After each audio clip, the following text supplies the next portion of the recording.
Paz do Senhor, graças a Deus, né? Mais um dia e nós conseguimos agora um tempinho para lermos a palavra de Deus juntos. Nós estamos no livro de Números, estamos aí pedindo ajuda e a graça do Senhor para lermos a Bíblia toda de um modo mais participativo e até onde é possível explicativo, né? Então é o que a gente está chamando de leitura expositiva da palavra de Deus, das Escrituras, da Bíblia Sagrada.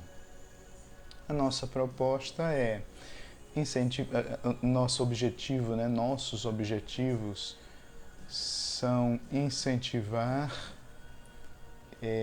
a leitura da Bíblia, tentar até onde é possível gerar, não é, um maior prazer em se deleitar na leitura das Escrituras e também facilitar o conhecimento, principalmente para aquele leitor que precisa ler a Bíblia, mas que está começando agora e às vezes até desanima por não ter por não entender algumas passagens, alguns textos. Então no caso de Gênesis, a gente deu uma visão geral por causa do tempo, até estou repensando se não devemos voltar e ler Gênesis. No caso de Êxodo nós lemos, Levítico nós lemos, né? E quem nunca viu, mas tem aí no nosso Face essas leituras. E agora nós vamos começar Números, sempre falando, sempre frisando que na nossa leitura diária já estamos bem adiantados em relação ao Pentateuco, na leitura diária, que a gente envia toda semana, na medida do possível, para as pessoas fazerem sua leitura diária, independente desses vídeos aqui. E nos nossos vídeos, a leitura se torna um pouquinho mais lenta, porque em alguns pontos vamos parando e explicando. Eu entendo que também faz parte da missão da igreja ler a Bíblia junto com seus irmãos em Cristo, nos reunirmos para lermos juntos. E um jeito prático que eu achei para fazer isso são esses vídeos, né? Através do Facebook, aí, através da internet. Então eu vou pedir para você abrir a sua Bíblia no livro de Números. Nós enviamos também um pequeno artigo para as pessoas que estão na nossa lista de transmissão a respeito, uma introdução sobre o livro de Números, mostrando ali estrutura, propósito, intenções do autor e possíveis dificuldades que alguns apresentam, que basicamente são os números apresentados, que alguns críticos acham muito grande, né? Um número muito alto em relação à população israelita. A gente falou sobre isso também. E a estrutura do livro, que basicamente, o nome do livro, né, Números, no nosso caso vem da Septuaginta, mas na Bíblia hebraica a palavra ela tem um sentido diferente, porque a Bíblia hebraica eles decidiram dar nome ao texto de acordo com as primeiras palavras dos livros, principalmente o Pentateuco. Então, por exemplo, Gênesis, né? Aí você tem Êxodo, aí você tem Levítico, que a gente chama de Levítico, e eles usam outra expressão, que é uma das primeiras palavras no texto hebraico, e no caso de Números também, uma das primeiras palavras em Números 1 e 1, que tem a ver com no deserto, o sentido, né, da expressão. Mas para nós, Números recebeu esse nome provavelmente porque é um livro que tem censo, que tem contagem. Basicamente, dois grandes censos. Você tem o primeiro nos primeiros capítulos, e depois lá na frente, se não me engano, no capítulo 26, você vai ter mais um censo do livro de Números. E aquele censo, esse censo que é feito ao final do livro, mostra que a geração que foi contada no começo aqui de Números, ela não existe mais, ela morreu no deserto por uma questão de medida disciplinar do Senhor, e Deus no deserto levantou outra geração, mas a sua promessa, seu propósito não deixou de se cumprir, a sua fidelidade não falhou em relação à sua aliança. Então, quando chega no final, que vai ter mais uma contagem, apenas Josué e Caleb da geração passada estarão vivos. Então, a importância dessa contagem. E outra coisa que a gente falou é que Números, ele vai mostrar como Deus organizou o acampamento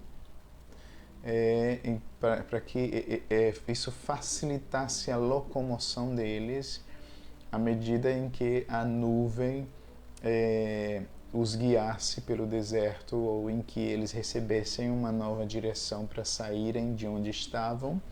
Então, eles precisavam se organizar de tal forma para não haver confusão. E Deus orientou tudo como os acampamentos deveriam se organizar. Então, principalmente os primeiros capítulos de Números vão falar isso. A gente já falou que Números vai, em termos de peregrinação do povo no deserto, vai ter aí 3 grandes centros. Eles estão no Monte Sinai ainda, no começo de Números. Depois eles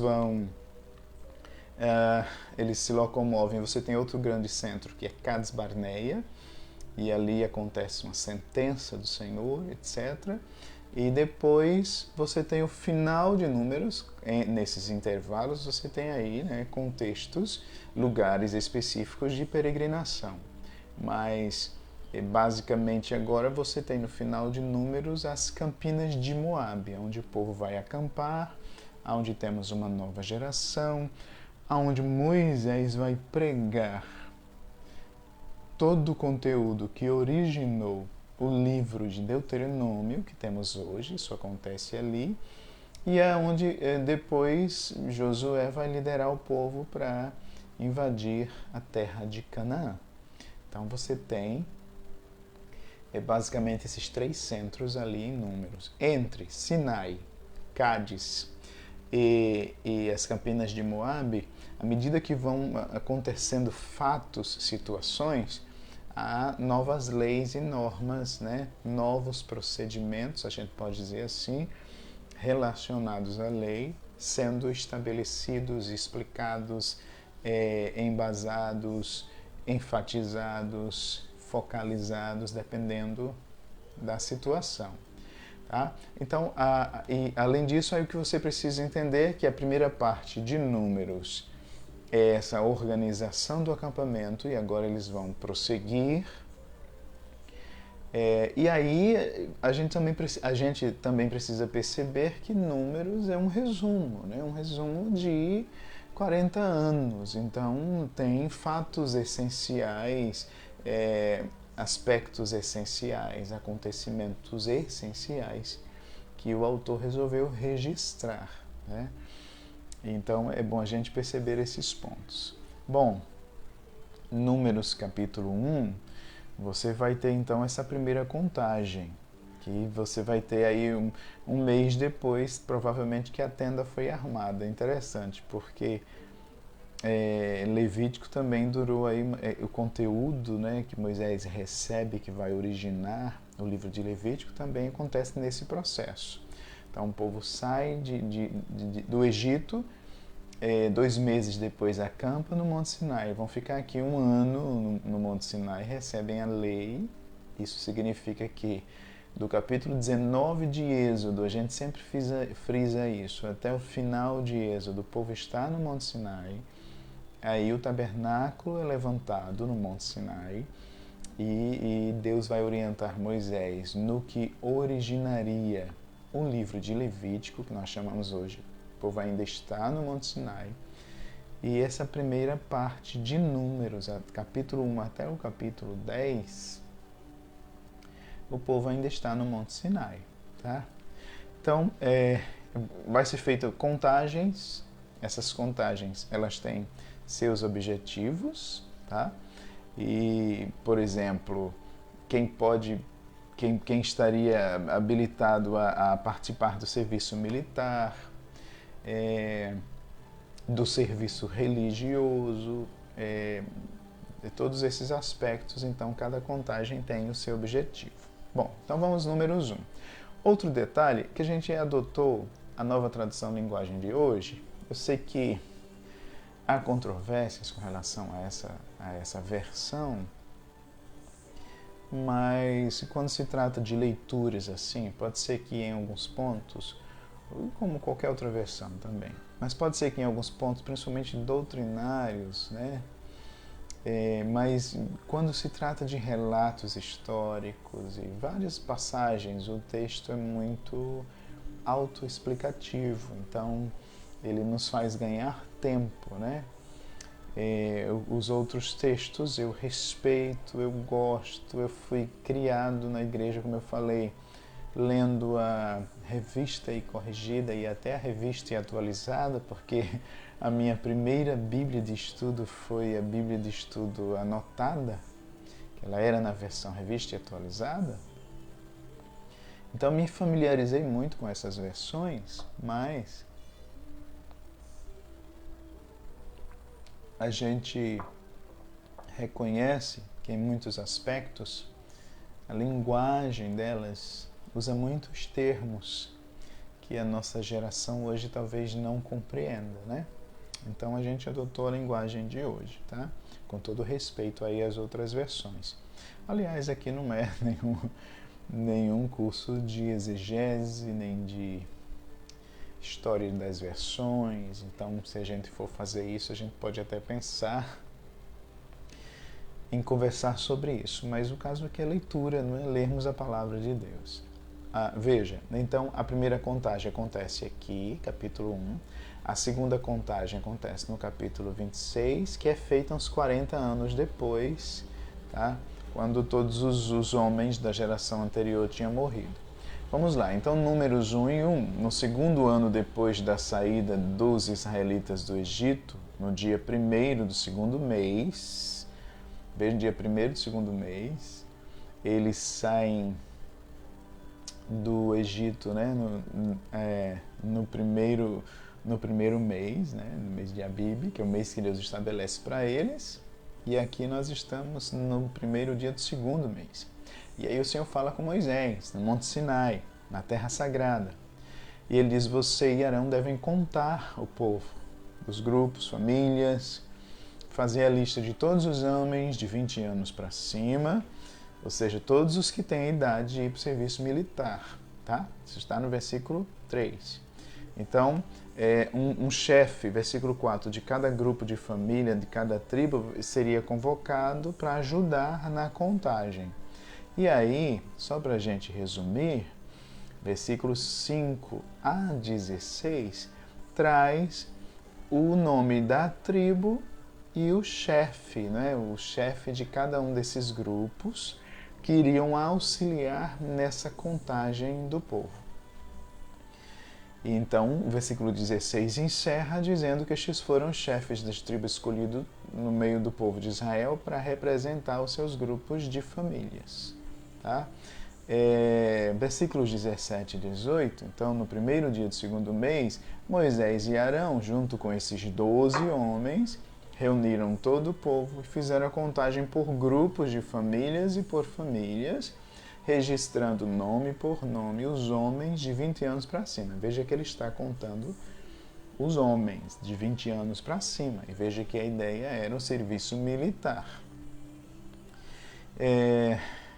Assim, versículo 19, a contagem no deserto do Sinai foi feita como o Senhor havia ordenado a Moisés. Esses critérios sobre a contagem, sobre o censo do povo, vai revelar princípios e normas que são muito importantes você compreender para interpretar o que acontece lá na frente, no período do rei Davi, e entender por que Deus castiga a nação de Israel ali durante o reinado de Davi, quando ele manda fazer um censo, uma contagem, tá? um dos princípios gerais é que na visão, na cosmovisão da época, somente o dono de um povo, de uma população, poderia autorizar o censo desse povo. Então, lá nos dias de Davi, quando ele faz isso sem uma ordem do Senhor, é uma coisa a se pensar, tá? E aqui você percebe que a ordem veio direta de Deus. Então, você contabilizar um povo, não sei se a gente pode usar essa expressão, é sentir-se dono desse povo. E no caso de Deus, ele pode. Ele tem direitos, né, de fazer isso, tanto em termos de ser Senhor, em termos de ser soberano, em termos de ser criador e em termos de ele ter resgatado o povo para si mesmo e de ele ter providenciado os meios, embora provisórios ainda, de redenção desse povo. Então esse povo foi liberto para ele, para servir a ele, né? Então Deus teria esse direito. Bom, versículos 20 e 21, os homens de 20 anos para cima que tinham idade para o serviço militar foram registrados por seu nome, cada um no seu grupo de famílias, né, dentro da sua família. Esses registros também são muito importantes, eles estão sendo registrados e esses registros eles vão ser preservados e serão necessários em muitos contextos em Israel, na história de Israel em que a nação é ameaçada a desaparecer. Tá? Então, começaram, não é, pela tribo de Levi, de Ruben, desculpem, que era o filho mais velho de Jacó, e a soma total das tribos foi a seguinte. Então, versículos 22 até o 46, né, você vai ter a soma de cada tribo e a quantidade. Por exemplo, a tribo de Ruben deu 46.500. Lembre-se que nós já explicamos isso na introdução do livro, que alguns dizem que esse valor poderia ser um erro de interpretação de escribas, porque senão daria muita gente, como de fato versículos 44 e 46 mostra o total. E essas pessoas dizem que esses números poderiam ser interpretados de forma a diminuir bastante, né? Uma sigla que daria tipo 46 grupos de 500 pessoas, sabe? Algo assim. Mas isso nunca foi comprovado, até porque o texto de números é muito bem preservado e são esses os números que se preservam nos manuscritos de números. Grande parte desse questionamento é a dificuldade de entender uma população tão grande se manter no deserto e se organizar, tá? Mas a gente já conversou sobre isso, que quem resgatou o povo foi Deus e quem iria cuidar deles era Deus. Então, cabendo ou não na nossa cabeça, parece que esses são os números mesmo, tá? Que temos aqui no registro bíblico. 44, 46 de números 1, ou seja, 603.550 homens de 20 anos para cima. Que se colocar aí de 20 anos para baixo e mulheres e crianças, mulheres, né, e de 20 anos para baixo, incluindo as crianças, dizem que poderia dar 2 milhões de pessoas, tá? Bom, aí versículos 47 ao 54, estamos em números 1, você tem agora a questão dos levitas, 47 a 54 de números 1. Os levitas, eles não foram registrados, né? Eles ficaram livres do serviço militar, nesse caso, né? A função deles era o quê? Cuidar da tenda, armar a tenda, carregar o equipamento da tenda. A tribo de Levi tinha os seus clãs e cada clã ficou com uma responsabilidade. E quando havia o sinal para o acampamento se levantar, Então o tabernáculo tinha que ser desarmado, desmontado. E cada tribo tinha o seu, cada clã dentro da tribo de Levi tinha o seu papel específico, sua tarefa específica nisso. Mas para o serviço militar, então, eles não foram contados. Aí o versículo 47 em diante vai explicar, de Números 1, que os levitas não foram registrados com as outras tribos, porque o Senhor tinha dito a Moisés: quando você fizer a contagem dos homens com idade para o serviço militar, deixe de fora os homens da tribo de Levi. Mas põe os levitas para cuidarem da tenda sagrada, de todos os seus móveis, de todos os seus objetos. Eles que vão carregar a tenda, todo o seu equipamento, e farão ali o serviço religioso e vão se acampar ao redor da tenda. Uma Conceição, Deus te abençoe, a paz do Senhor. E vão se acampar ao redor da tenda. Quando a tenda tiver de ser transportada, estou em Números 1 e 51, então os levitas vão desarmar essa tenda e quando for preciso vão acampar de novo e eles é que vão armar outra vez. Quem não for levita e chegar perto da tenda deverá ser morto. Os outros israelitas ficarão cada um no seu próprio equipamento, perto da sua própria bandeira, de acordo com o seu grupo. Aqui o autor Deus explicou para Moisés isso e o autor aqui está antecipando um detalhe, né? Que lá na frente, além da contagem, Deus vai organizar cada tribo no seu devido lugar, no acampamento. A gente já explicou isso. O centro seria o tabernáculo. Deus define as tribos, os clãs da tribo de Levi ao redor do tabernáculo, protegendo o tabernáculo para evitar que qualquer outra pessoa se aproximasse. E ao redor dessas tribos, então, haveria dos 4 lados o acampamento de 3 tribos. E Deus vai ordenar o lugar de cada um.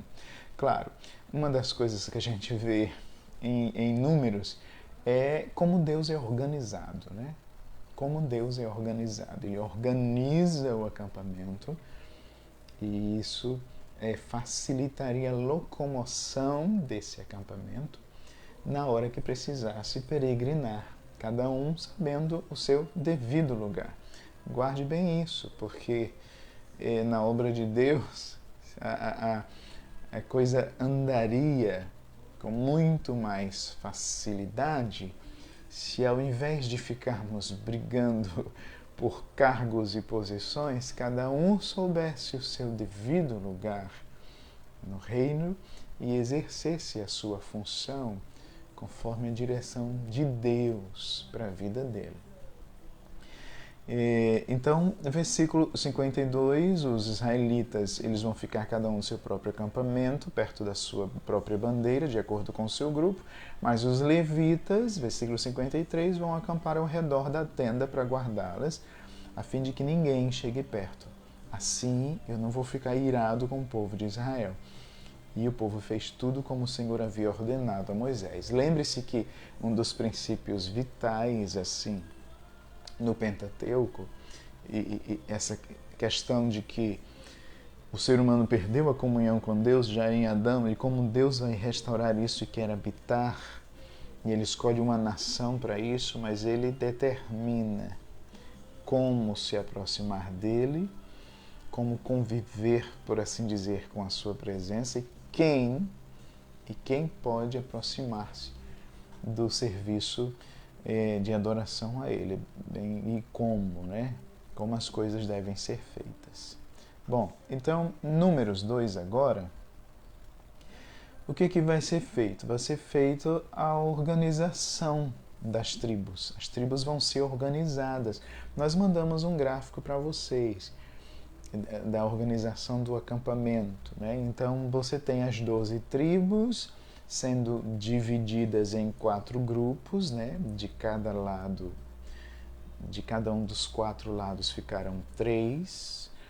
Aí você tem, do lado leste, você tem a tribo de Judá, que é quem vai liderar esse primeiro lado. Aí, do lado sul, você tem a tribo de Ruben, e do lado oeste, a tribo de Efraim, e do lado norte, a tribo de Dan. Com cada uma dessas tribos ficavam mais duas.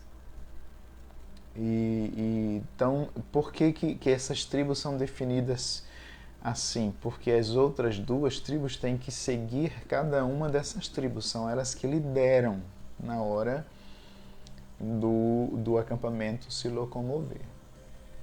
Então, Números 2, o Senhor Deus diz, a Moisés e Arão o seguinte: quando os israelitas armarem o acampamento, cada um vai ficar perto da bandeira do seu grupo e o estandarte do seu grupo de famílias. Eles vão acampar em volta da tenda, de frente para ela. Então, eles tinham que acampar em volta da tenda e de frente para a tenda, que era o tabernáculo.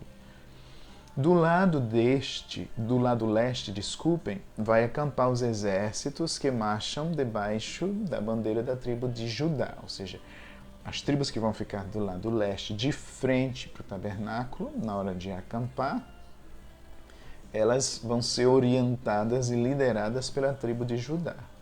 Então, o exército de Judá, e diz a quantidade deles, versículos 3 e 4, ao lado desse exército vai ficar a tribo de Issacar, e nós estamos resumindo, versículos 5 e 6, e diz o chefe. Então ele vai dizer que tribo vai ficar Judá e o seu chefe. Ao lado, Issacar e o chefe. Versículos 7 e 8. Depois Zebulon, aí tem a quantidade e o chefe dessa tribo. E diz o grupo em si, que é Judá, mais Issacar e mais Zebulon, o total desse grupo e eles que vão marchar primeiro, tá? Então observe como Deus é organizado. Organiza as tribos, diz dentre as tribos quem vai liderar e dentre cada tribo líder também. Essa organização, esse princípio, tanto em Levítico quanto em Números, de que Deus trabalha com seu povo através de líderes. E a responsabilidade desses líderes é muito maior, mas Deus estabeleceu líderes. Isso é desde o princípio da história do povo de Deus. Versículos 10 e 11, então, você vai ter agora o acampamento ao sul. Quem vai acampar ao sul? A tribo de Ruben vai liderar com o seu líder Elisur. Versículos 12 e 13. Você tem a tribo de Simeão liderando com o seu líder Selumiel.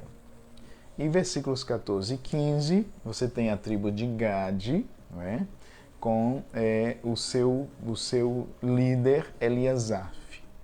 Então, desculpem, Ruben liderando, versículos 10 a 16, a tribo de Ruben liderando com o seu chefe, e aí você vai ter junto com ele a tribo de Simeão e a tribo de Gade, tá? E aí o versículo 16 diz o total dessas três tribos. Amém? Agora, versículo 17 diz o seguinte, que entre esses dois grupos e os dois últimos vai marchar os levitas levando a tenda. Você está entendendo? Na hora que precisasse o acampamento se locomover, você tem o primeiro grupo, que era liderado pela tribo de Judá, mas as duas tribos, e você tem a tribo de Ruben, que lidera mais duas tribos. Então, entre esses dois grupos, aí você vai ter os levitas marchando. Na prática, havia a nuvem, por exemplo, se levantava, lá na frente isso vai ser explicado, mas havia o toque de trombetas para orientar. Isso era diferente do toque de trombetas em solenidades e nas festas, tá? Mas havia o toque de trombetas para orientar o povo, e o povo precisaria então se locomover. Quando isso acontecia, eles aguardavam, além de se organizarem, eles aguardavam os levitas, os clãs dos levitas, que lá na frente vai explicar o papel de cada um, se organizarem para desmontar o tabernáculo. E aí o pelotão, vamos dizer assim, de Judá, com mais dois, se locomovia. Depois os levitas com o tabernáculo. E depois o segundo pelotão e assim por diante. Então, entre os dois primeiros grupos e os dois últimos, vão marchar. Desculpem, eu acho que era até bom a gente ter um gráfico aqui, porque entre os dois primeiros grupos e os dois últimos, aí é até bom a gente. Ele iria ficar no meio, né? Acho que a correção é essa. Desculpem aí a confusão. Então você tem 6 tribos antes, pelo menos é o que o texto está dizendo aqui. Deixe-me ver se tem outras traduções.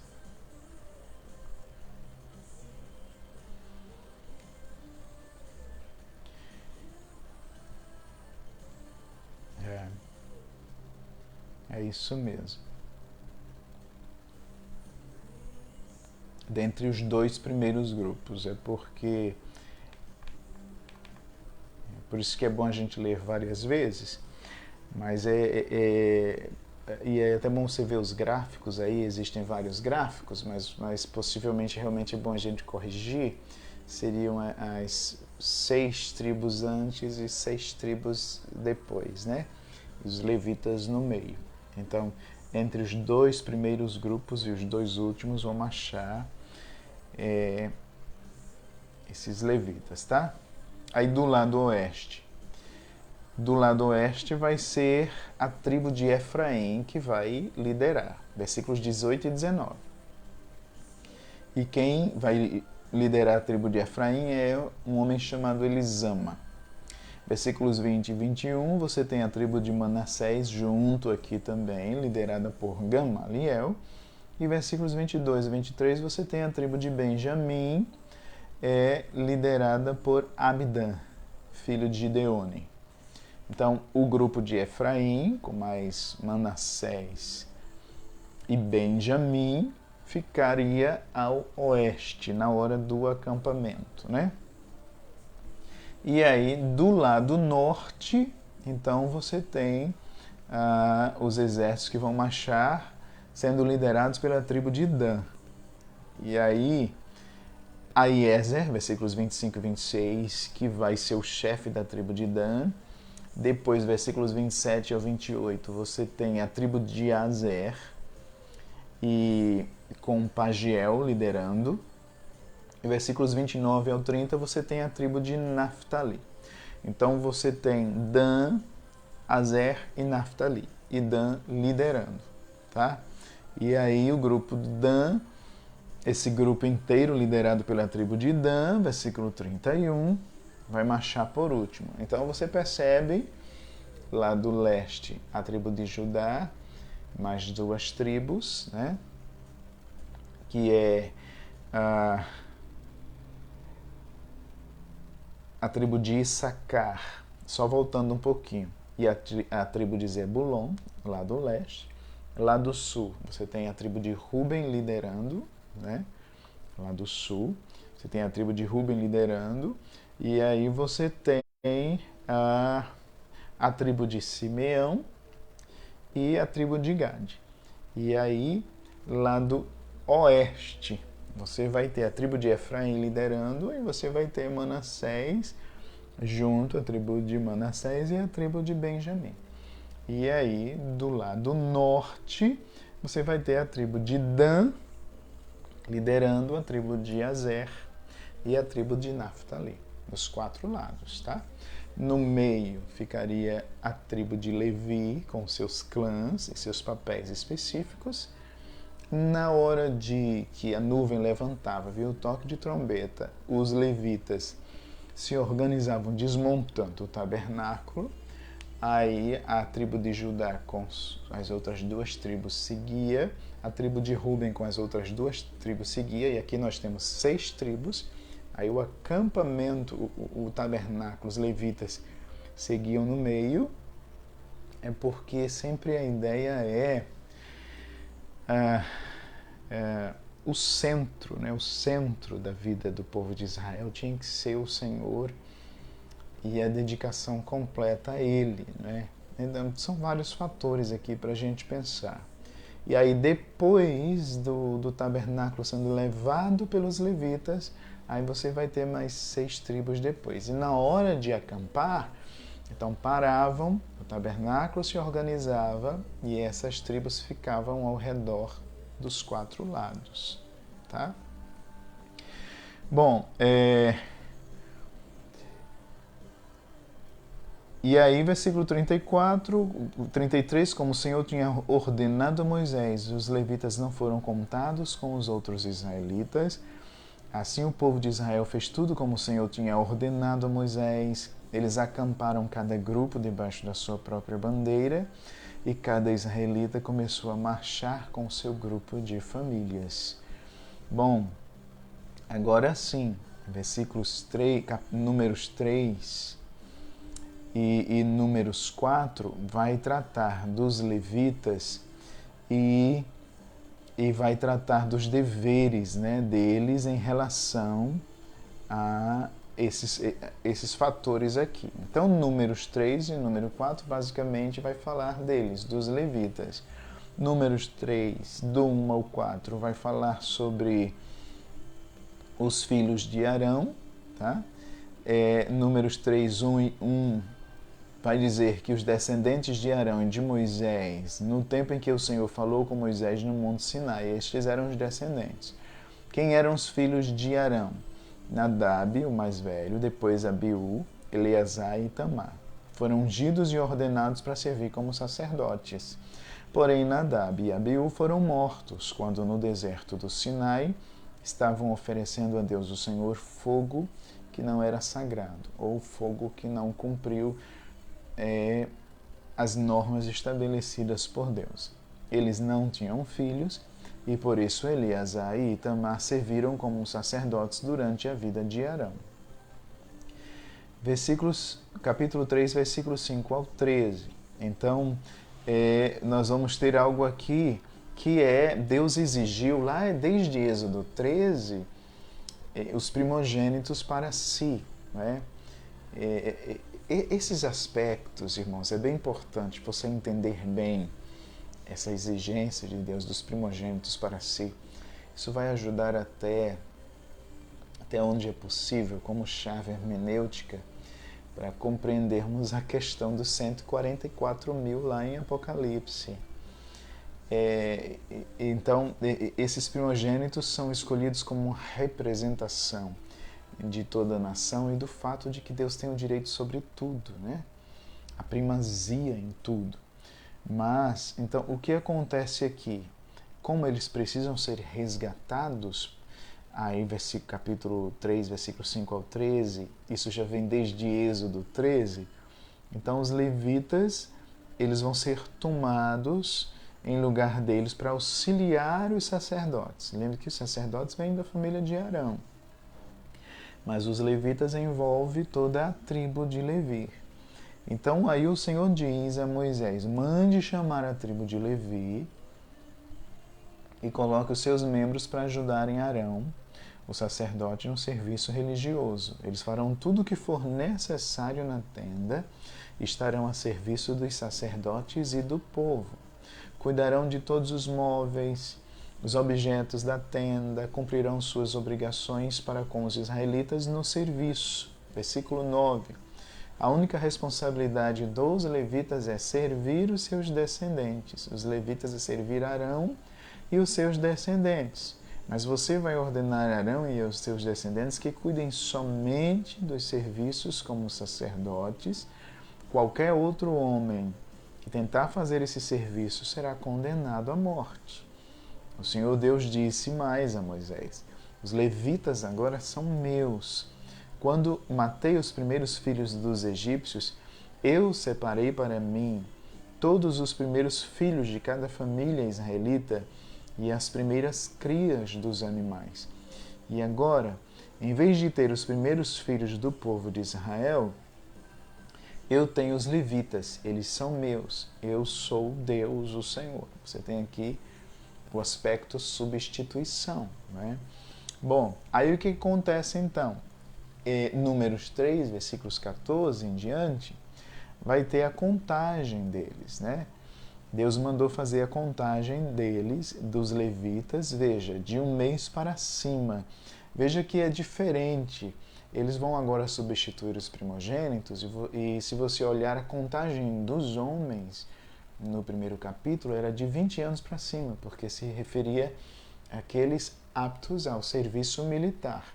Mas nesse caso aqui, você tem de um mês para cima, porque os levitas vão substituir os primogênitos. Então, no deserto do Sinai, o Senhor Deus mandou que Moisés registrasse, né, os levitas por grupos de famílias. E por famílias, todos do sexo masculino de um mês para cima. E Moisés os contou como o Senhor tinha mandado. Aí, versículo 17 de Números 3. Levi tinha 3 filhos. Levi é o ancestral da tribo dos levitas, né? Levi, um dos filhos de Jacó, né? Jacó teve 12 filhos. Então, Levi, ele teve 3 filhos, Gerson, Coate e Merari, que foram os antepassados dos grupos de famílias que têm os nomes deles. E Gerson tinha 2 filhos, Libni e Simei. Coate tinha 4 filhos, Anrão, Izar, Hebron e Uziel. E Merari tinha 2 filhos, Mali e Muzi. Eles são os antepassados das famílias dos levitas que têm os nomes deles. Lembre-se que esses registros todos são importantes, não só aqui, porque eles vão servir de fator definidor em vários momentos na história de Israel, quando eles precisam se reportar às suas origens para tomar decisão. Por exemplo, depois que voltam do cativeiro babilônico, muitos anos depois, será que fulano de tal pode exercer o ofício como levita ou sacerdote? E aí eles se reportavam a todos esses registros aqui, que eles foram guardando, além de outros, tá? Bom, aí o versículo 21 vai falar do grupo das famílias de Gerson, né? Você tem as famílias, você tem Libni e Simei. O número total deles, ele vai dizer, versículo 22, quantos eram, e esse grupo ficaria atrás da tenda. Veja, você tem agora o tabernáculo, e ele vai definir os clãs da tribo de Levi, que vinham de Gerson, Coate e Merari, e vai dizer aonde eles iriam acampar ao redor do tabernáculo. Então, os gersonitas, vamos dizer assim, versículo 23, ficaria atrás da tenda, no lado oeste. E Eliasaf, filho de Lael, era o chefe desse grupo. E aí, o que eles iriam cuidar? Versículo 25. Eles iriam cuidar da tenda, da cobertura de dentro, da cobertura de fora, das cortinas do pátio que ficam ao redor da tenda e do altar, e das cortinas da porta do pátio e das suas cordas. Então, eles iriam cuidar dessa parte. Aí, o grupo das famílias de Coate, que eram os coatitas, não é? De onde vieram Anrão, Izar, Hebron e Uziel. E aí se diz quantas pessoas eram, versículo 28, e elas tinham que cuidar da tenda. E esse grupo, eles, ou seja, os coatitas ficariam do lado sul da tenda, né? Então, por trás da tenda, os gersonitas, os coatitas do lado sul. E o chefe dessa tribo, desse grupo era Elisafã, filho de Uziel, e eles iriam cuidar, olha, eles no caso, vamos dizer assim, iriam cuidar basicamente dos móveis, né? Você tem a arca, a mesa do candelabro, dos altares dos utensílios, né? Os utensílios também do lugar santo, da cortina da entrada do lugar santíssimo, esse véu específico que separava o lugar santo do lugar santíssimo, tinha que ficar com eles. Isso porque pode-se dizer que o tabernáculo começava a ser desmontado de dentro para fora. Primeiro, eles tinham que cobrir essas peças principais, organizar tudo, para depois o tabernáculo ser desmontado por uma questão de reverência às coisas santas e tudo ordenado por Deus, né? E aí o líder dos chefes dos levitas, de todos os levitas no caso, incluindo os 3 clãs, era Eleazar, que era filho do sacerdote Arão. Ele era o chefe dos que faziam o serviço religioso no lugar santo. E aí vem agora os meraritas. Versículo 33, o grupo de famílias dos meraritas, ele era formado, né, por Mali e Muzi. E o número total dessas pessoas, né, versículo 34, versículo 35, o chefe desse grupo era Zuriel, filho de Abiail, e os meraritas, eles ficavam então do lado norte da tenda. Então você tem lado oeste, lado sul e o lado norte da tenda. Lado oeste, os gersonitas, lado sul, os coatitas e lado norte, os meraritas. Tá? Então, qual era a responsabilidade deles? Versículo 35. Nós estamos em Números, tá? Capítulo 3. Qual era a responsabilidade deles? Eles ficavam responsáveis, vamos dizer assim, pela estrutura, né? Eles ficavam responsáveis para cuidar das tábuas da tenda, versículo 35, versículo 36. Eles precisavam cuidar das bases com seus utensílios, as vigas, as colunas. Eu estou lendo na tradução linguagem de hoje para a gente parafrasear. E eles cuidavam também das colunas que ficavam no pátio ao redor da tenda, das bases, estacas, das cordas, tá? O que dá a entender que eles tinham que chegar, montar toda a estrutura, os meraritas. Aí os gersonitas, a parte de cortinas e panos e tal, e os coatitas então entravam com os móveis, algo assim. Moisés e Arão, estou no versículo 38, Moisés, Arão e os filhos de Arão acampavam na frente da tenda, do lado leste.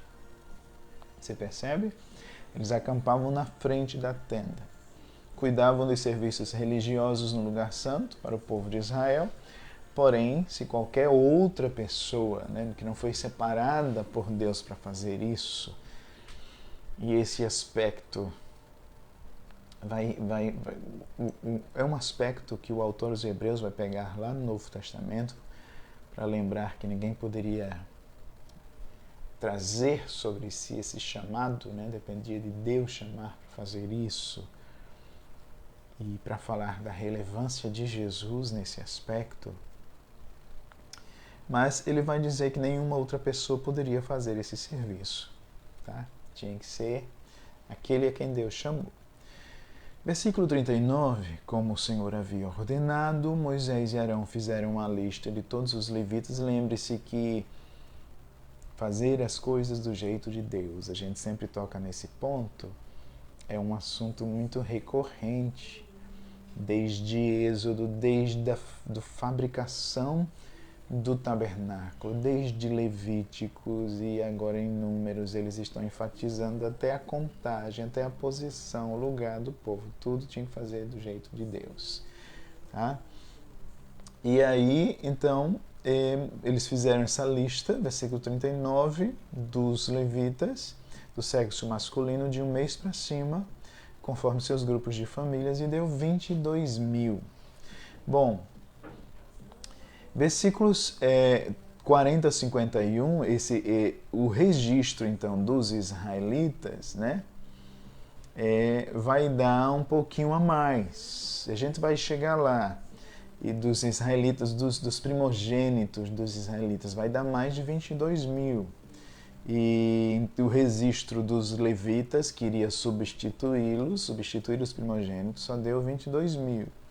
Então, Aí Deus vai estabelecer um processo para que esses que faltaram dos primogênitos sejam resgatados, porque eles eram do Senhor. Então tinha que haver um resgate. Isso foi uma exigência do dono, né? Uma exigência do dono. Bom, versículo 40, então, capítulo 3 de Números, o Senhor Deus disse a Moisés: registre todos os primogênitos, filhos israelitas do sexo masculino de 1 mês para cima. Os primogênitos agora. Só que no lugar deles, versículo 41, eu ponho todos os levitas para serem meus. Eu sou Deus, o Senhor. Observe o que Deus está falando aqui. Ponha também os animais dos levitas no lugar de todas as primeiras crias dos animais dos outros israelitas. Como o Senhor tinha ordenado, Moisés registrou os primogênitos dos filhos de Israel. O total dos que foram contados de 1 mês para cima foi 22.273. Então, sobraram 273 dos primogênitos, né? Porque só tinha 22.000 dos levitas. E aí o que o Senhor disse a Moisés: põe os levitas no lugar dos primogênitos, dos primeiros filhos dos outros israelitas, e os animais dos levitas no lugar dos animais dos outros israelitas.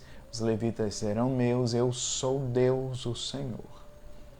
Como os primeiros filhos dos israelitas são 273 a mais do que os levitas, tem que pagar por eles. Você vai pagar, aí aqui tem 5 barras de prata por pessoa, e esse valor vai para Arão e para os seus filhos, de acordo com a tabela oficial. A barra de prata valeria ali, o ciclo vale 20 geras, que na linguagem do Antigo Testamento. Então Moisés pegou esse valor, ou seja, deu ali cerca de 15,5 kg de prata e entregou a Arão e seus filhos conforme o Senhor havia ordenado.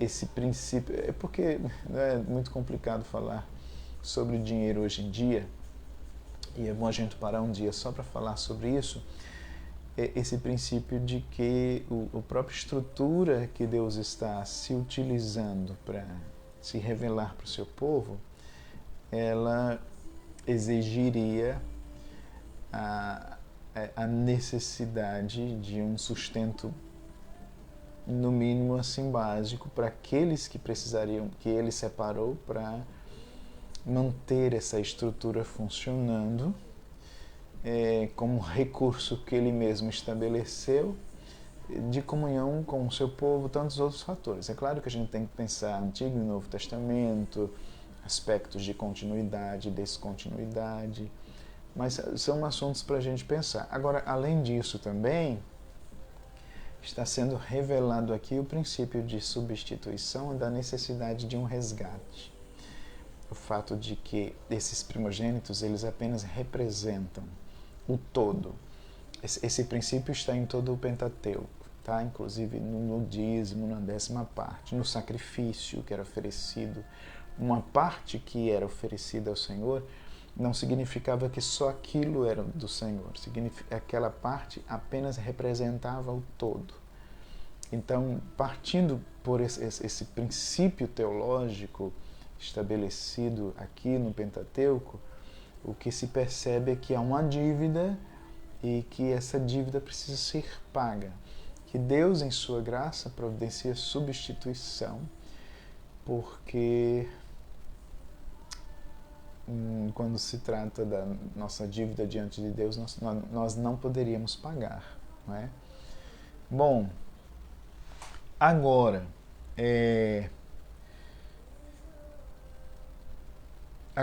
versículo 4, então, vai falar sobre esses 3 clãs dos levitas e os deveres deles, tá? E os deveres deles. Então, veja, o Senhor então diz a Moisés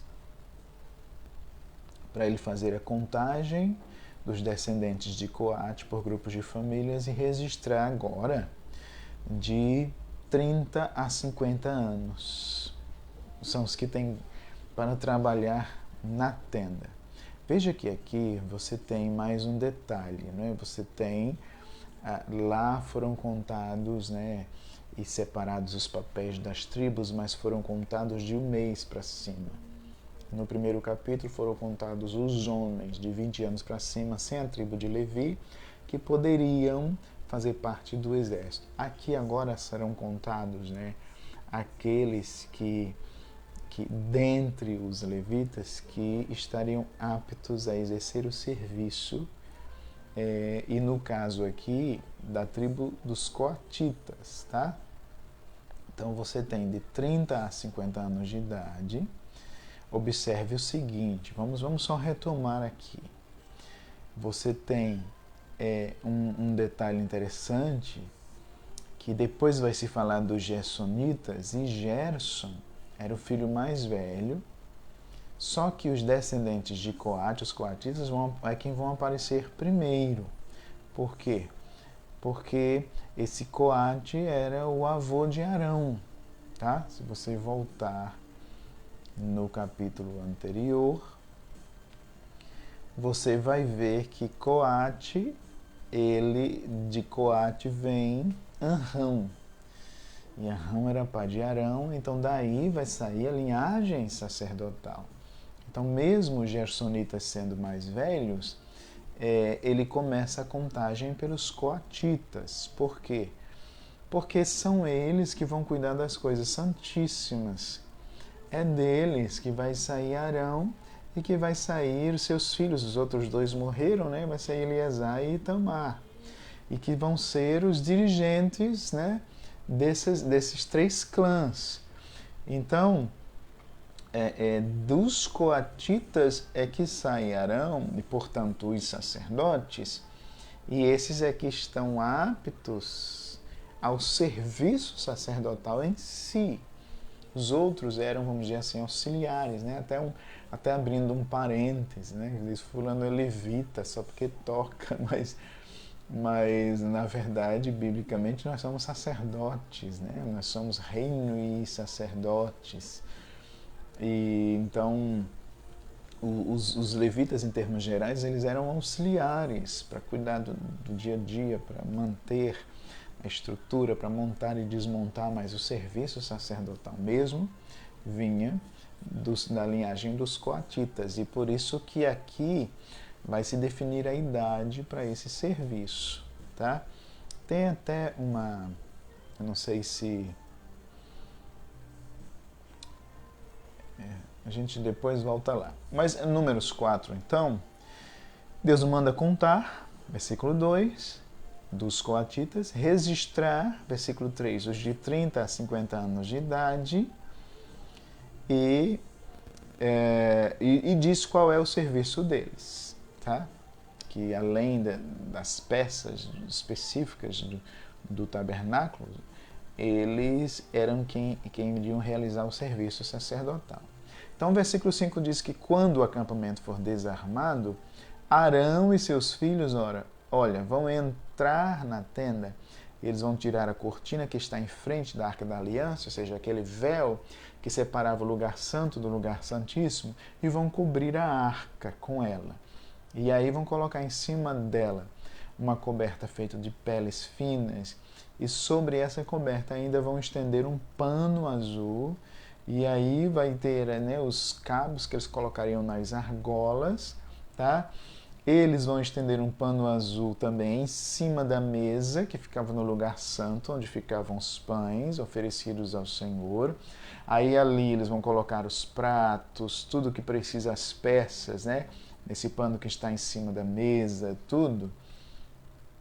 E depois vão estender ainda por cima um pano vermelho. Por cima desse pano vão colocar a coberta feita de peles finas, e aí vão enfiar os cabos nas argolas da mesa também. E aí, versículo 9, eles têm que pegar um pano azul, cobrir o candelabro, né, com tudo, e guardar tudo certinho. Depois vão embrulhar tudo como se fosse numa coberta feita de peles finas e colocarão sobre os cabos para carregar. Versículo 11, em cima do altar de ouro vão estender um pano azul, isso é o altar de incenso, né? E observe que todas essas peças estavam no lugar santo, a arca já teria sido coberta no lugar santíssimo, e Deus está dizendo o que eles deveriam fazer quando o tabernáculo precisasse ser desmontado. E a ênfase aqui são os coatitas, porque os principais peças, vamos dizer assim, da mobília do tabernáculo tinham que ser com eles. E aí, versículo 12, depois eles vão pegar os objetos usados no lugar santo, vão embrulhar num pano azul, vão cobrir com uma coberta feita de peles finas e vão colocar sobre os cabos para carregar. Aí eles vão tirar as cinzas do altar, no caso, né, porque o altar tinha que estar sempre com o fogo aceso, eles vão tirar as cinzas, vão estender por cima dele um pano vermelho, vão colocar sobre ele, né, todos os objetos usados no serviço do altar, ou seja, os braseiros, os garfos, as pás, as bacias, e por fim vão estender uma coberta feita de peles finas. E aí vão colocar os cabos. Lembre-se que esses objetos, quando Deus mandou fazer, são uma ideia que a gente tem, imagina-se que era assim, era como se tivesse umas espécies de argolas, não é? Nos 4 cantos, e haviam cabos específicos que eles poderiam colocar nessas argolas, e isso facilitava o transporte, tá? Então, o versículo 15, quando o acampamento for desarmado, os descendentes de Coate virão pegar os objetos sagrados somente depois que Arão e seus filhos tiverem acabado de cobrir tudo, né, esses objetos. E aí, os grupos das famílias de Coate não podem tocar nos objetos. Se fizerem isso, vão morrer. Esses são pontos assim interessantes para você perceber o que aconteceu nos dias de Davi, quando ele veio trazer a arca, levar a arca a primeira vez, e houve morte ali, naquele momento. São essas as coisas da tenda que o grupo das famílias de Coate deverá levar. Versículo 16 do capítulo 4 de Números. Eleazar, filho do sacerdote Arão, será o responsável pela tenda e pelo azeite das lamparinas e pelo incenso. Observe que o azeite não podia ser imitado, o incenso não podia ser imitado. Então, Eleazar tinha que cuidar de tudo isso, as ofertas de cereais, o azeite de ungir, né? No caso, o azeite de ungir não podia ser imitado. Será ele mesmo responsável pela tenda e por todos os seus objetos. Ele queria, imagino eu, fiscalizar tudo certinho, coordenar ali. Veja como Deus é organizado. E o Senhor Deus disse a Moisés e a Arão: não deixe que as famílias de Coate morram por chegarem perto desses objetos sagrados. Para evitar que isso aconteça, Arão e os seus filhos vão entrar na tenda e dirão a cada homem o que fazer e o que carregar. Porém, os coatitas não deverão entrar nem por um instante para ver as coisas santas. Se fizerem isso, eles vão morrer, tá? Bom, Números 4 e 21, agora vem os gersonitas. Lembrando, nós temos coatitas, gersonitas e meraritas, 3 clãs que vieram de Levi. Daí eles formam a tribo dos levitas. Capítulo 1 de Números, a contagem dos que podem ir ao exército. Capítulo 2 de Números, você tem a ordem das tribos no acampamento, das tribos em geral, tá? E capítulos 3 e 4, a ordem das tribos no acampamento e das tribos de Levi, dos clãs da tribo de Levi no acampamento, e a função e os deveres deles em relação ao tabernáculo, ao serviço do tabernáculo, e como eles substituíram os primogênitos. Então, em Números, no capítulo 4, versículo 21, agora vem os gersonitas.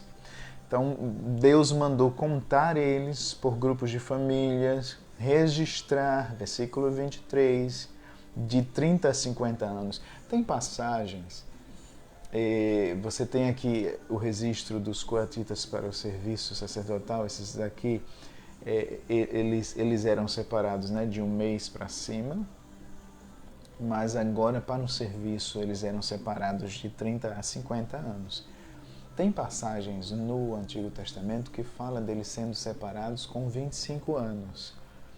Alguns sugerem que eles podem, é uma sugestão, mas parece que tem lógica, que eles entravam para o serviço com 25 anos e acompanhavam a pessoa que iria se aposentar, parece que ela, vamos usar esse termo, se aposentar, porque parece que ela parava com 50 anos, e acompanhavam essa pessoa durante 5 anos para exercerem a sua função aos 30 anos. Era um acompanhamento em treinamento, vamos dizer assim, tá? Alguns pensam nisso. Outros sugerem que talvez houvesse uma flexibilidade de acordo com a necessidade, mas não poderia ser menos de 20 anos.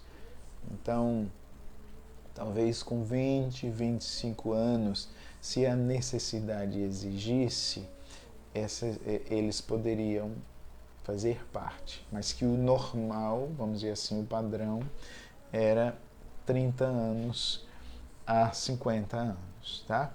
Então, aqui você tem também os gersonitas, e aí versículo 24, o trabalho deles é carregar as cargas, né? E eles vão levar a tenda, versículo 25, as coberturas de dentro e de fora, coberta de peles, a cortina da entrada, as cortinas do pátio, a cortina da porta do pátio que está ao redor da tenda e do altar, as cordas, toda essa parte, vamos dizer assim, de panos, né, de cortinas era trabalho deles, com exceção do véu que separava o lugar santo do lugar santíssimo, tá? Esse véu aí era responsabilidade dos coatitas e eles tinham que cobrir, eles usavam ele para cobrir a arca, né? E a história desse véu é interessante porque esse véu que separava o lugar santo do lugar santíssimo, né? Um véu como esse, quando o Senhor Jesus é crucificado, que ele dá o brado, está consumado, esse véu é rasgado de alto a baixo nos dias de Jesus, né? Um véu como esse. São coisas assim muito significativas na revelação bíblica a respeito do que Cristo fez por nós. Então, versículo 27, todo o serviço deles, o que eles têm que levar e fazer, tem que estar debaixo das ordens de Arão e dos seus filhos. Eles vão dar ordens a respeito de tudo que devem carregar. Esse é o serviço que o grupo das famílias de Gerson fará na tenda. O serviço será dirigido por Itamar, filho do sacerdote Arão. Você vê que parece que Eleazar tinha que coordenar tudo, Itamar agora vai dirigir essa outra parte aqui, tá? E aí os meraritas, o Senhor disse também a Moisés, estou em Números, capítulo 4, versículo 29, faça contagem dos descendentes de Merari por família e por grupos, e registre todos os homens de 30 a 50 anos de idade que tiverem capacidade para trabalhar na tenda. Observe também a expressão que tiverem capacidade, porque nesse registro eles iam avaliar não só a idade, eles iam avaliar detalhes. Você vê isso em Levítico, que incluía talvez aí deficiências, né? Alguns defendem que essa exigência era só para os sacerdotes, outros já dizem que não, mas de qualquer forma a ideia é que a exigência de Deus em termos de perfeição, que nos leva a clamar, porque nós não somos perfeitos, então a gente depende da graça, e graças a Deus por nosso Senhor Jesus, né? Bom, versículo 31, o que é que os meraritas tinham que levar? as tábuas, os cabos, as colunas, as bases, as colunas do pátio que fica ao redor da tenda, as bases, as estacas, as cordas, tá? E a cada homem uma lista de coisas que ele tem que levar. Interessante que parece que fazia um tipo de inventário, era tudo certinho, tudo organizado, cada pessoa já sabia na tribo, não só cada tribo, mas cada pessoa na tribo já sabia o que fazer na hora de desmontar o acampamento. E a ideia era sempre fazer o seu papel, a sua tarefa com temor e reverência, não invadir a área do outro e não ir além do que Deus permitiu. Todos esses princípios são muito importantes com relação às coisas do reino, ao nosso relacionamento com Deus, à obra de Deus. Todos esses aspectos são muito importantes. Então, versículo 33, essa é a responsabilidade do grupo de famílias de Merari, de acordo com o serviço deles na tenda, e esse serviço vai ser dirigido também por Itamar. Você vê que a parte lá da mobília específica, né, e sendo pela tribo dos coatitas e coordenado por Eleazar, e agora os meraritas e os gersonitas, que é aquela parte mais do desmonte, não é? Incluindo a parte dos tecidos, né, que organizavam, que faziam parte, e a parte da estrutura em si, sendo coordenadas por Itamar. Só retomando, não é? Porque a gente sempre pensa naquele leitor que está lendo a Bíblia pela primeira vez, lembre-se da estrutura do tabernáculo. Você tem um pátio, uma espécie de cerca, vamos dizer assim, de tecidos, com estruturas de sustentação. Esse pátio tinha uma entrada, que era uma espécie de cortina, vamos dizer assim, só para facilitar o entendimento, e dentro desse pátio ficava o altar e a pia de bronze. E aí dentro desse pátio tinha uma estrutura menor, que era o templo propriamente dito, móvel, né? Dividido em duas partes, uma chamada de lugar santo e a outra de lugar santíssimo. Esse pequeno templo dentro do pátio também era uma estrutura montável, não é? E desmontável, de tecido, de materiais específicos, de peles, etc., com os devidos materiais de revestimento, né? Então, essa estrutura. E essa estrutura era dividida no meio por um véu e ficava ali dentro a arca da aliança propiciatório. E na primeira parte, o candelabro, o altar de incenso e a mesa onde eram expostos pães ordenados por Deus. Tudo ali, o incenso, a receita quem deu foi Deus, o azeite da unção, a receita quem deu foi Deus e tal. Bom, então o que acontece? A tribo dos Meraritas ficava responsável basicamente pela parte estrutural, as colunas que precisavam ser fincadas, não é? Para o pátio se organizar e tal. A parte estrutural, tudo que precisava fazer para manter aquela estrutura de pé, vamos dizer assim, eram os Meraritas. E os gersonitas ficavam basicamente, só para a gente entender, com a parte de tecidos, né? Os tecidos que eram usados para fechar o pátio, a estrutura já estaria levantada, esse tecido é a estrutura de sustentação, né? Esse tecido colocado, a parte também, o véu, a cortina na entrada, a parte do pequeno templo, vamos dizer assim, dentro, dividido em duas partes. Também eles ficavam com toda essa parte de panos, de peles, de tecido, de tapeçaria feita, com exceção do véu que dividia o lugar santo do lugar santíssimo. E a tribo dos coatitas, ela ia ficar, que era exatamente de onde vem a ancestralidade de Arão e seus filhos, é que era responsável pelo azeite da unção, o incenso, por esse véu que separava o lugar santo do lugar santíssimo, e pela mobília, os móveis.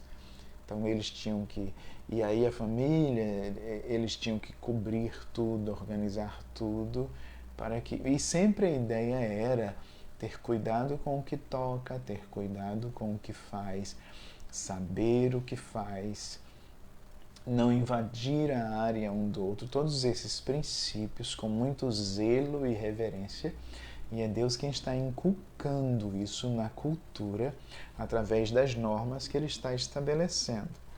E agora em Números, capítulo 4, versículos 34 ao 48, aí vem sempre essa frase recorrente, né? E principalmente a partir de Êxodo. Conforme o Senhor havia ordenado, Moisés, Arão e os líderes do povo fizeram a contagem dos 3 grupos de famílias levitas, ou seja, de Coate, Gerson e Merari.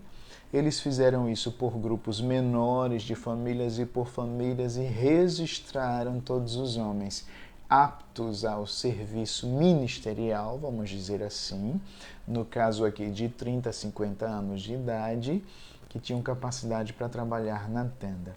O número de coatitas foi de 2.750 homens, de gersonitas 2.630 e de meraritas 3.200. O total deu então 8.580 homens.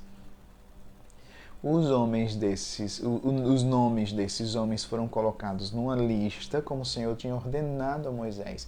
E todos esses registros, como nós falamos, vão ser importantes no decorrer da história de Israel. E Moisés disse a cada um qual seria a sua tarefa, ou qual a carga que devia carregar. A contagem foi feita de acordo com as instruções que o Senhor tinha dado a Moisés. Amém? Então, nós vamos parar por aqui, se Deus nos ajudar. Amanhã, não é? Com a graça de Deus, a gente continua. Mas agora, a gente está em Números, Deus está organizando o povo para começar a peregrinação. O povo ainda está no Monte Sinai. Então, Deus faz a contagem, define lugar e papel. Acho muito interessante isso, organiza. E a partir do capítulo 5, ele vai também organizar outros fatores para depois, e nós vamos seguir nesse processo até o capítulo 10, para depois começar a peregrinação. E aí o povo chega a Cádiz, Barneia, acontece um processo de juízo ali, por causa da rebeldia do povo, e o povo é sentenciado a ficar 40 anos no deserto. Tá? Então, vamos lendo Números com muita graça de Deus e vamos entendendo que esse Deus, o Deus a quem servimos, o conceito dele a respeito da sua obra não mudou. Então, várias lições podem ser tiradas daqui. Uma delas é que Deus tem a pessoa certa para o lugar certo. É Deus quem apresenta. E nós temos que seguir a direção e a vontade dele para as nossas vidas. Então, ao invés de ficarmos numa igreja ou num lugar brigando por cargos e posições, nós deveríamos perceber que a obra de Deus anda de forma ordenada quando sabemos, buscamos nele qual é o nosso papel e a nossa função e estamos dispostos a servir na área que ele determinou para as nossas vidas. E isso é uma questão de unção. E isso é uma questão de reconhecer que o dono da obra é ele, que é ele quem comanda a sua obra e que as coisas têm que ser feitas do jeito de Deus. Sempre bato nessa tecla e não do nosso jeito. E um outro fator importante é que a obra de Deus tem que ser feita com temor e reverência. Muitos de nós pensam, ou pode pensar, de que porque estamos no que se pode chamar de dispensação da graça, as coisas podem ser feitas do mesmo jeito, que não haverá consequências. Mas se esquece que o caráter de Deus não mudou e que Deus é santo, é fogo consumidor, e que quando estamos lidando com as coisas de Deus, estamos lidando com fogo e temos que ter cuidado com isso. Não podemos apresentar diante de Deus o fogo estranho, nem podemos invadir esferas que Ele não determinou para a nossa vida. Nós sofreremos as consequências por isso. E a obra de Deus também sofre com isso. Então, que haja em nossos corações temor, sabedoria, reverência, para fazer as coisas do jeito de Deus e não do nosso jeito. Que o Senhor abençoe a sua vida, que você continue lendo a palavra de Deus e que sejamos edificados nele, para a glória do seu nome. Em nome de Jesus. Deus te abençoe.